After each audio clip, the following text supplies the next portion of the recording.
કૃષિ મંત્રી રાઘવજી પટેલને આવ્યું બ્રેઇન સ્ટ્રોક। રાજકોટની સિનર્જી હોસ્પિટલમાં એડમિટ કરવામાં આવ્યા છે। હાલ કૃષિ મંત્રીની તબિયત સ્થિર છે। રાઘવજી પટેલ હાલ ડોક્ટરના ઓબ્ઝર્વેશન હેઠળ છે। સિનર્જી હોસ્પિટલમાં હાલ અત્યારે તેઓને દાખલ કરવામાં આવ્યા છે। કૃષિ મંત્રી રાઘવજી પટેલને બ્રેઇન સ્ટ્રોક આવ્યો છે। સિનર્જી હોસ્પિટલમાં તેઓને દાખલ કરવામાં આવ્યા।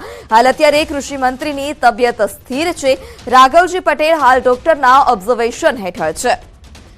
तो महत्वना समाचार के कृषि मंत्री राघवजी पटेलने ब्रेन स्ट्रोक આવ્યો છે। સિનર્જી હોસ્પિટલમાં તેઓને દાખલ કરવામાં આવ્યા છે। રાજકોટની સિનર્જી આ હોસ્પિટલ છે કે જ્યાં કૃષિ મંત્રીને દાખલ કરવામાં આવ્યા છે। હાલ અત્યારે તેઓની તબિયત સ્થિર છે। ડોક્ટર દ્વારા જણાવવામાં આવ્યું છે કે હાલ અત્યારે તેઓ ધીરે ધીરે સ્વસ્થ થઈ રહ્યા છે, પરંતુ તેઓ હાલ અત્યારે ડોક્ટરની નજર હેઠળ છે। ઓબ્ઝર્વેશન તેઓનું ચાલી રહ્યું છે।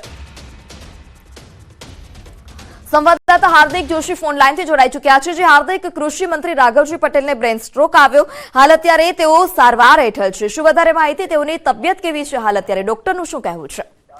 જી વૃદ્ધા, હાલ જે રાઘવજી પટેલ છે તેમની તબિયત અસ્થિર છે અને રાજકોટની સિનર્જી હોસ્પિટલ ખાતે તેમની અત્યારે સારવાર ચાલી રહી છે। જે છે હોસ્પિટલના જે 306 નંબરનો જે રૂમ છે ત્યાં અત્યારે તેમને ટ્રીટમેન્ટ આપવામાં આવી રહી છે। અત્યારે જે છે તેમને જે ડોક્ટર છે તેમના દ્વારા આઈસીયુમાં રાખવામાં આવી રહ્યા છે અને તેમની જે છે અત્યારે ટ્રીટમેન્ટ પણ કરવામાં આવી રહી છે। 11 વાગે છે ડોક્ટર દ્વારા હેલ્થ બુલેટિન બહાર પાડવામાં આવશે, જેમાં વધુ વિગત સામે આવી શકશે।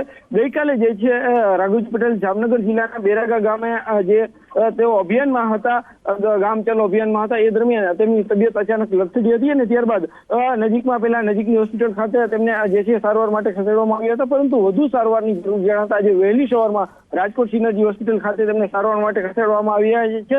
અત્યારે જે છે તેમની સારવાર ચાલી રહી છે અને કહી શકાય કે થોડી વારમાં જે છે હેલ્થ બુલેટિન પણ બહાર પાડવામાં આવશે। જી હાર્દિક, સમગ્ર માહિતી બદલ આભાર।